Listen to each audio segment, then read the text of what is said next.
Many people learn English, but when they sit in front of a doctor, they suddenly forget what to say. And that small moment can create confusion or the wrong message. Have you ever said, "My head is paining"? "I have fever from yesterday"? "My body is not supporting me"? These sentences are common, but natural English speakers usually say them differently. In a medical situation, clear communication matters. When you feel sick or worried, that is the worst time to search for words. You need simple English, natural English, correct English. In today's episode, you'll learn what not to say to a doctor and what to say instead. This video is part of our real-life English conversations and medical English conversations playlists. At Fluent Ears, we follow a simple fluency method. First, listen carefully. Second, on the second time, mimic each dialogue in front of a mirror and speak loudly. Third, try to solve daily MCQs in our community section. Fourth, watch quick English tips on YouTube Shorts. If you'd like to support Fluent Ears, you can use YouTube Super Thanks or via paypal.me/fluentears. Your support helps us create more practical English learning content for you. The right words can make all the difference.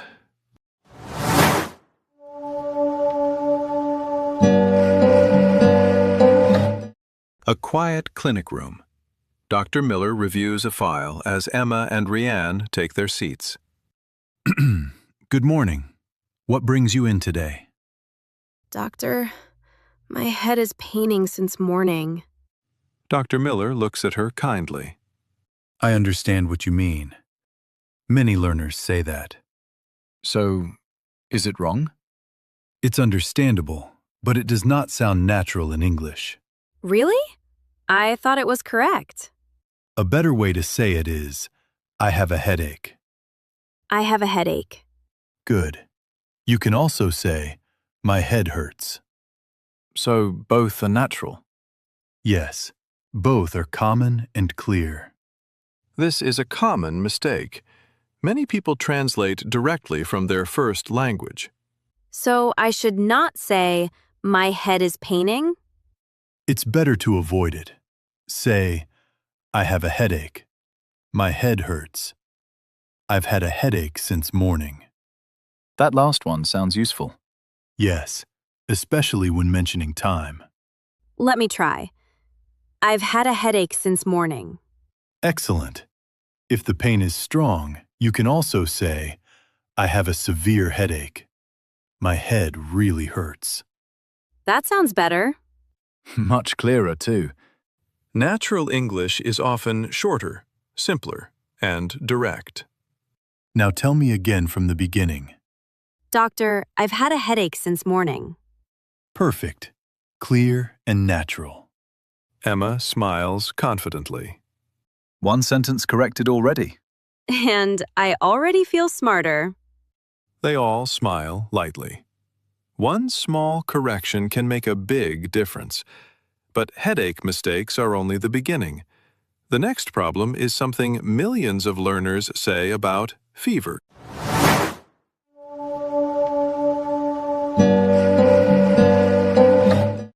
The consultation continues. Emma looks more relaxed now. Dr. Miller writes a few notes while Rianne listens closely. All right, Emma. Besides the headache, is anything else bothering you? Yes, doctor. I have fever from yesterday. Dr. Miller looks up gently. That is another very common sentence. I understand it, but native speakers usually say it differently. So, what is the natural way? Say, I have a fever, or I've had a fever since yesterday. I've had a fever since yesterday. Excellent. Notice the difference. In English, we usually use since with the starting point of time. So I should not say, "I have fever from yesterday." It's better to avoid it. Also remember one more thing. What is that? We normally say a fever, not just fever in this sentence. So the better sentence has two corrections. Exactly. He speaks clearly. Compare these. I have fever from yesterday. I have a fever. I've had a fever since yesterday. That makes sense now. Good. If the fever is high, you can also say, I have a high fever, or my fever started yesterday. Very useful in real life. Small grammar changes can create a much more natural sentence. Emma, tell me again clearly. Doctor, I've had a fever since yesterday. Perfect. I used to say that wrong sentence for years. Many people probably do. Yes, and now you know the better version. Emma nods with growing confidence. First headache, now fever. But the next mistake is even more common. Many learners say this when they feel weak. My body is not supporting me.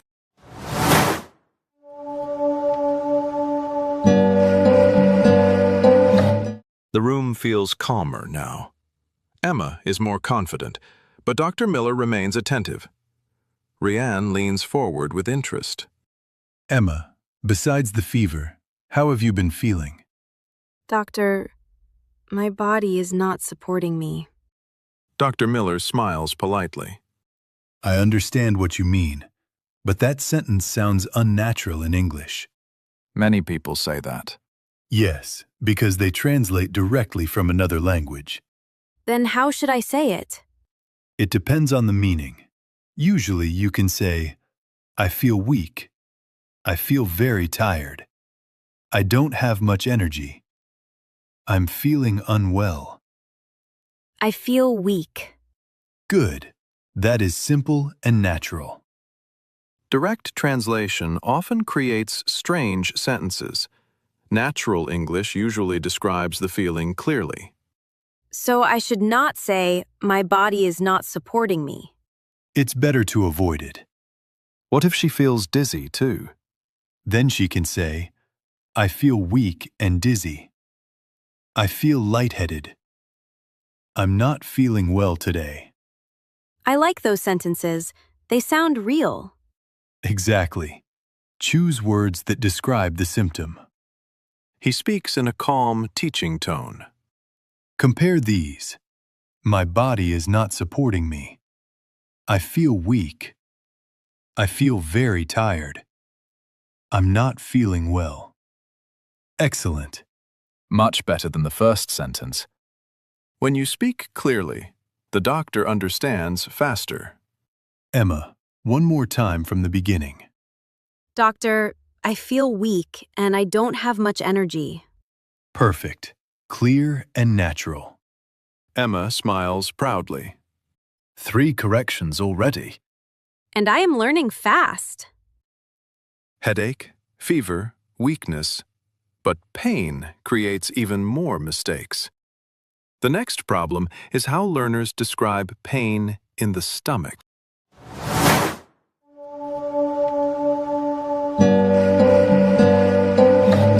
The consultation continues smoothly. Emma looks more comfortable now. Dr. Miller listens patiently while Rianne watches closely. Emma, are you feeling pain anywhere else? Yes, doctor. My stomach is paining since last night. Dr. Miller nods kindly. I understand you.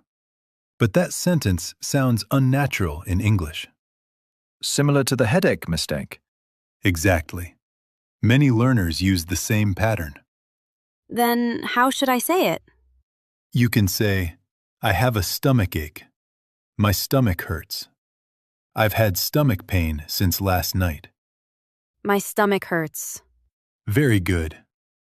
In natural English, pain is usually described directly and simply. So I should not say, my stomach is paining? It's better to avoid it. What if the pain started last night? Then you can say, my stomach has been hurting since last night. I've had stomach pain since last night. That sounds better. Good. If the pain is strong, you may also say, I have severe stomach pain.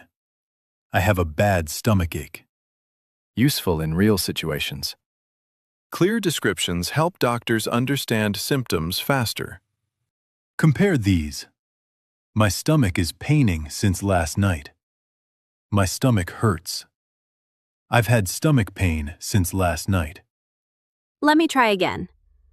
I've had stomach pain since last night. Excellent. Hearing natural patterns is an important step in fluency. One more time from the beginning. Doctor, my stomach hurts and I've had pain since last night. Perfect.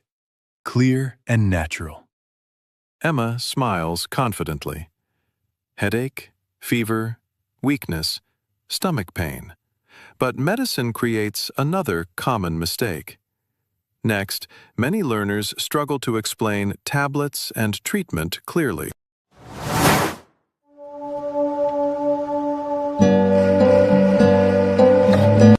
The consultation moves forward. Emma now speaks with more ease. Dr. Miller remains attentive, while Rianne listens carefully. Emma, have you taken anything for the pain or fever? Yes, doctor. I ate 1 tablet this morning. Dr. Miller smiles politely. I understand you, but that sentence sounds unusual in English. Many people say ate medicine. Yes, but in English, we usually use different verbs for medicine. Then what should I say? You can say, I took 1 tablet this morning. I took some medicine earlier. I took a painkiller this morning. I took 1 tablet this morning. Very good. In English, we usually take medicine, not eat it. So I should not say I ate 1 tablet? It's better to avoid it. What if it was syrup? Good question. You can say, I took cough syrup. I took some medicine. I had my medicine this morning. So took works in many situations. Exactly. He explains calmly. Compare these. I ate 1 tablet this morning. I took 1 tablet this morning. I took some medicine earlier. That is easy to remember. One verb changes everything. Small word choices often make speech sound much more natural.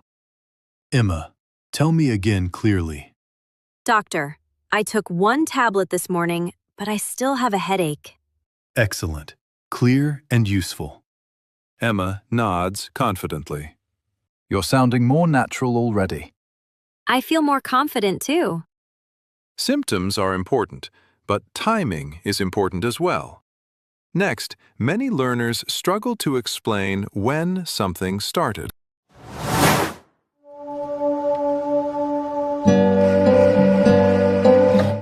The consultation is now smooth. Emma answers more naturally, while Dr. Miller listens. Rianne watches with interest. Emma, when did these symptoms begin? Doctor, I am having this problem from 2 days. Dr. Miller nods kindly. I understand you, but that sentence sounds unnatural in English. Is this another time mistake? Exactly. Many learners confuse from, since, and for. Then what should I say? You can say, I've had this problem for 2 days. I've been feeling this way for 2 days. This started 2 days ago. I've had this problem for 2 days. Very good. Use for with a period of time, like 2 days, 3 weeks, or a month. So I should not say, I am having this problem from 2 days? It's better to avoid it. And when do we use since? We use since with a starting point. Since Monday. Since yesterday. Since last night. That is clearer. Good. Compare these. I am having this problem from 2 days. I've had this problem for 2 days. This started 2 days ago. Time expressions are common mistakes, but easy to fix. Emma, tell me again clearly. Doctor, I've had this problem for 2 days, and it started getting worse this morning. Excellent. Clear and helpful. Emma smiles proudly. Your sentences sound stronger now. I'm thinking in English now. You now know how to describe pain, fever, weakness, medicine, and time. Next comes the final challenge: fast recall and natural speaking practice.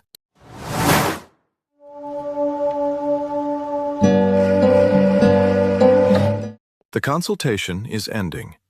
Emma looks confident now. Dr. Miller decides to test everything quickly. Rianne smiles, ready to join. Excellent progress, Emma. Now, let's do a fast recall practice. I'm ready. Me too. Listen carefully. Pause if needed. Then say the better sentence aloud. Number 1. My head is paining. I have a headache. Very good. Another option? My head hurts. Correct. Number 2. I have fever from yesterday. I've had a fever since yesterday. Excellent. Number 3. My body is not supporting me. I feel weak. I'm not feeling well. Both are natural. Number 4. My stomach is paining. My stomach hurts. I have a stomach ache. Very good. Number 5. I ate 1 tablet. I took 1 tablet. Correct. Number 6. I am having this problem from 2 days. I've had this problem for 2 days. This stated 2 days ago. Excellent answers. Notice the pattern. Natural English is often shorter, clearer, and easier to understand. I can really hear the difference now. And the better sentences are easier to remember. Exactly. Do not translate word by word. Learn useful patterns. That is how fluency grows, through listening, repeating, and using real sentences. I feel much more confident speaking to a doctor now. Same here. Good. Confidence comes from practice. You corrected 6 common mistakes today, but one final message remains before you leave.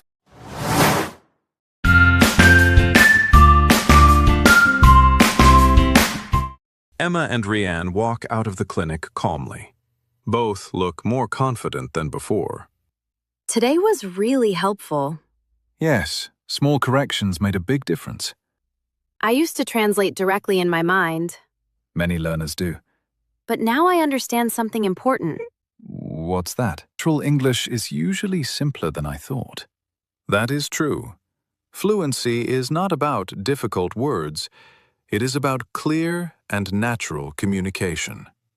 And that matters even more in medical situations. Yes, when you feel sick or worried, you need words quickly.